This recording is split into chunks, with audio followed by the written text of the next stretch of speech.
Raider Nation, what is going on? Make sure that you subscribe for the latest news, rumors, and if you're just bleed silver and black and need some Raiders coverage in your life, we got you covered here. We just crossed 63,000 subs, and I want to say this. I love y'all very much, and I appreciate everyone that watches the show every single day. So let's continue to grow the show. Let's get to 69K subs. Why not? Hit that big red button if you haven't already, and if you are subscribed, you see this link below. I want you to send this to 10 diehard Raider fans. I would really appreciate it. No matter the location, from OAKLA to LV, I'm a Raider. Raider Nation, what is going on? In today's news and rumors, presented by my good friends Manscaped. If you're a guy out there and you want to get your junk together, guess what? Go to manscaped.com/Raiders where you can save 20% off and get free shipping on the best male grooming products on the market. I'm telling you what right now. You see this heartbeat? Yeah, this heartbeat beats for Manscaped, and if you don't want to have to beat it yourself, go to Manscaped. All right, let's get into today's news and rumors, shall we? First guy up, Clelin Ferrell. He has found himself on the COVID-19 list. Hopefully, since this happened early, hopefully he's going to be ready to rock and roll on Sunday. We are also got a lot of talk about some Chiefs guys who also found themselves on the list as well. He's not the only one. Lamarcus Joyner also on the list. I mean, this news just came out about 30 minutes ago, and there's also an update on Joyner with if he's unable to play, it's not going to be Amik Robertson. It's actually going to be Nevin Lawson who's going to play some time in the slot. So it's going to be something to monitor. You're going to have Trayvon Mullen, Damon Arnett, and then, yes, it would be Nevin Lawson in the slot. Another player to talk about is Corey Littleton, who was unable to play Week 10. And now there's a report that came out that he is unlikely to play versus the Chiefs. Does it suck because obviously you want to have more players on the field? Yes, absolutely.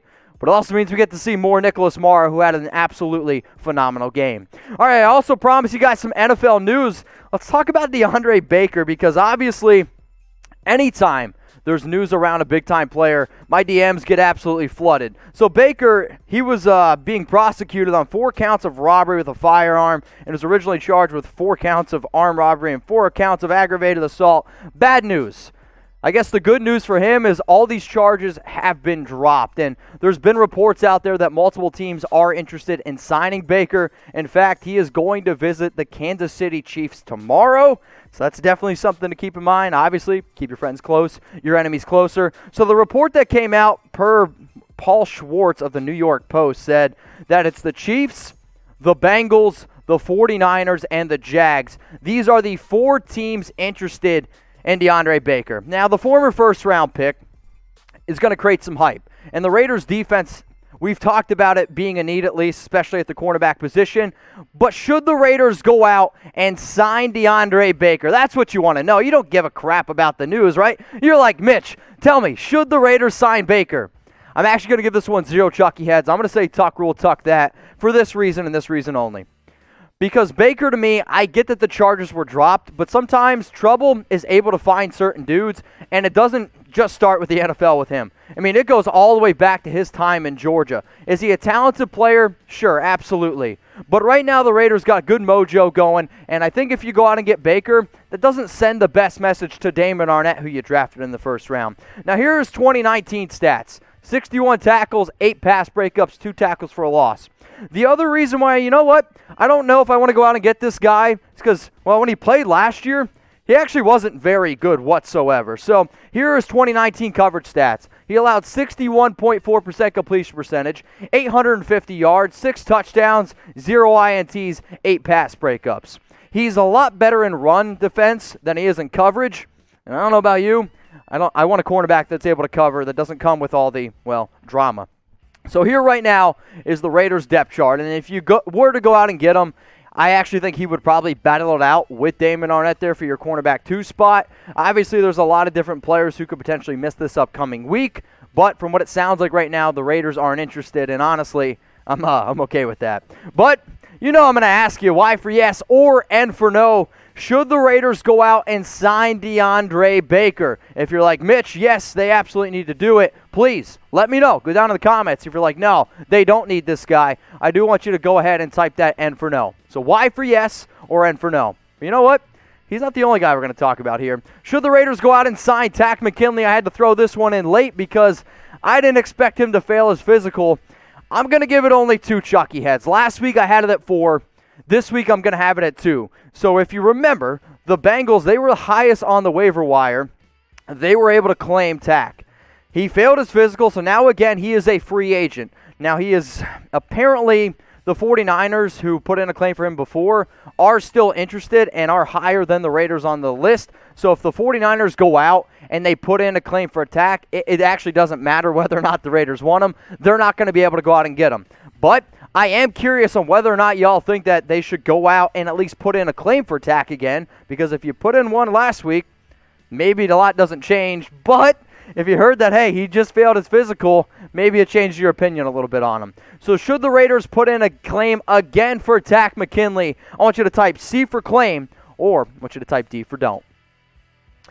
All right, let's have a little bit of fun here, all right? Let's loosen up. Let's get ready here on the Raiders Report. I appreciate everyone watching. If you've made it this far, give me a like, because hopefully you like this. Is Nelson Agholor the most improved player on the Las Vegas Raiders from last year? You know what? I'm actually going to give this one 4 Chucky heads. And I'm going to give it 4 Chucky heads, believe it, baby, for the ability that Agholor has given this offense and for the confidence that you see Derek Carr has in him. So when the Raiders signed him to a 1-year, $1.05 million deal, I was like, okay, we'll see what happens. Wasn't too excited about it. Now, Bleacher Report did an article, and their article was around the one player who was most improved on each team. They pick Agholor, and you know what? I totally agree. Not only has he been one of the most consistent receivers for the Raiders, I might actually say he's probably the most reliable. So here are his numbers in terms of receiving yards. Obviously, Darren Waller leads the team, 431, but he's the tight end.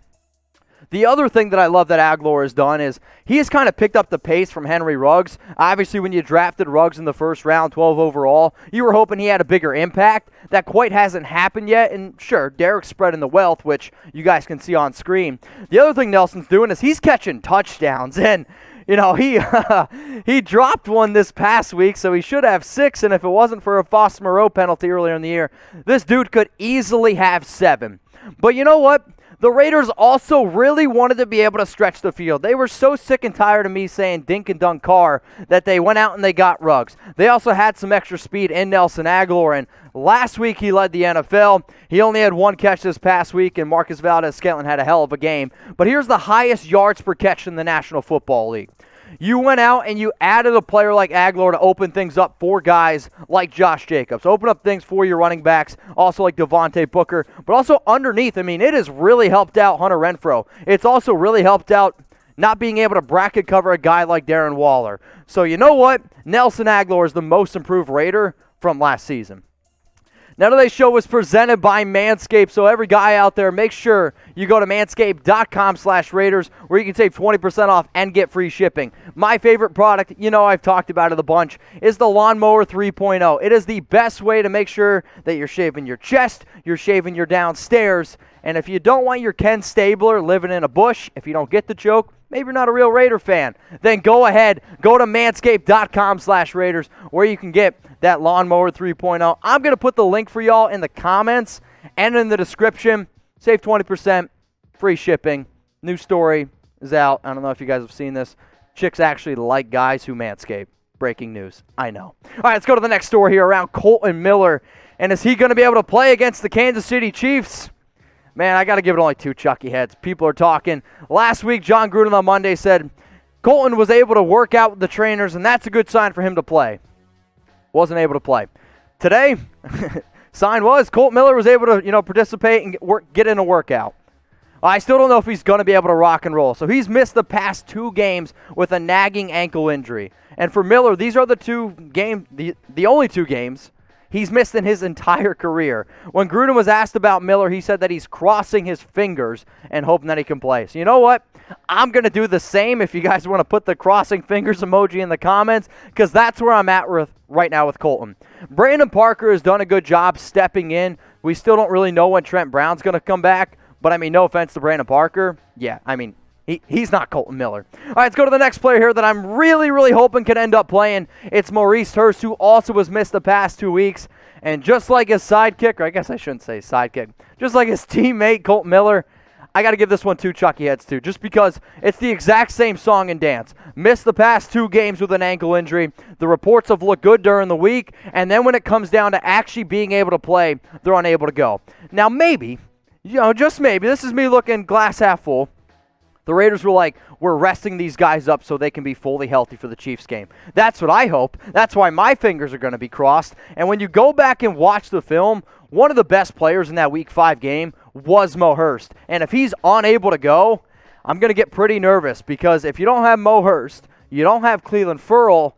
I mean, that's 2 of your best defensive line players. And obviously, if you want to get after Patrick Mahomes, you need as much defensive line help as you can get because I will continue to say the reason why the Raiders won that game, they've got pressure against Mahomes, and it is still Mahomes' only interception, which guess what? Yeah, came against Vegas.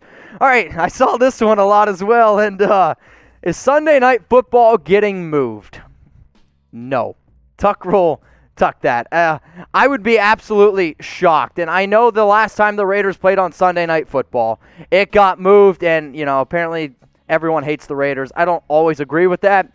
But we do got to talk about the Chiefs, and now with some new Raider players also on the COVID list. So yesterday, several players were placed on the reserve list for Kansas City.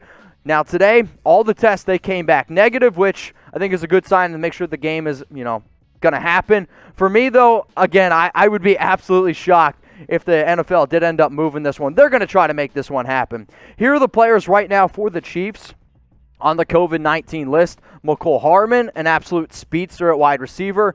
The important ones, Eric Fisher, Mitchell Schwartz, their top 2 tackles. Last time the Raiders played the Chiefs, it was an absolute field day going up against Mahomes where, remember this name, Kelechi Osemele, he went down with an injury, and this was a big reason why the Raiders were able to get after the Chiefs. But you know what? I'm not done talking about Kansas City because everyone else is talking about it, so I'm going to talk about it too. This Jon Gruden versus Andy Reid feud where Reid wasn't really happy with the fact that the Raiders did a victory lap around Arrowhead after their win. He said that the Raiders earned it, but, it's not quite their style. And the other thing that I heard Harrison, who runs our Chiefs show, said that Andy Reid is 18-3 coming off a bye week. That does make me a little bit nervous. So basically, Jon Gruden was asked on Monday, what he thought about the whole victory lap thing. This is what he had to say. Not really, basically that they didn't do it or had any reason to do it. You can find a smart aleck bus driver in Kansas City who made some snide comments when we got on the bus. Maybe that's why we drove around the stadium, was to tick him off. This is ridiculous. Next question. Here's my point. John, I kind of agree with you. I don't know if I would have done the whole victory lap thing, but who gives a shit? I mean, really, who honestly cares whether or not you're doing a victory lap? This reminds me a lot of when a baseball player hits a home run and a coach gets mad for a bat flip. If you want a bat flip, go ahead. That makes sports fun. So if you want to do a victory lap after a win, go ahead. You can do it. It's a victory lap. Who gives a shit? All right, the last thing we're going to talk about here today is something very, very close to my heart, F cancer. I think everyone can agree with me on this one. So go ahead and type for Chucky Heads, believe it, baby, because I am absolutely on board for F cancer. There's a lot of people before the show started, I don't know if you guys have heard, my grandfather, who I love very, very much, he passed away today. So, Grandpa, I love you. Very, very proud of, everything you've been able to do for our family. And I know my grandma, my entire family, they're watching at home right now. And Grandma, I love you to the end of the world and back. And I'll be home, soon to see everyone. I'm trying not to tear up. I don't know if you guys can hear it. But if you guys could, seriously, type RIP in the comments. I know, like I said, my family is watching and listening, and I know cancer impacts a lot of people. So if you guys ever need a place to talk, my DMs are open, and send love to everyone out there dealing with everything that, my family's doing. But this is a picture of my grandpa. It's me and my dad, graduation. But seriously, type RIP, and if anyone needs anything, let me know. And I'll be home very, very soon to see my family. Grandma, I love you. I'll see everyone very, very soon.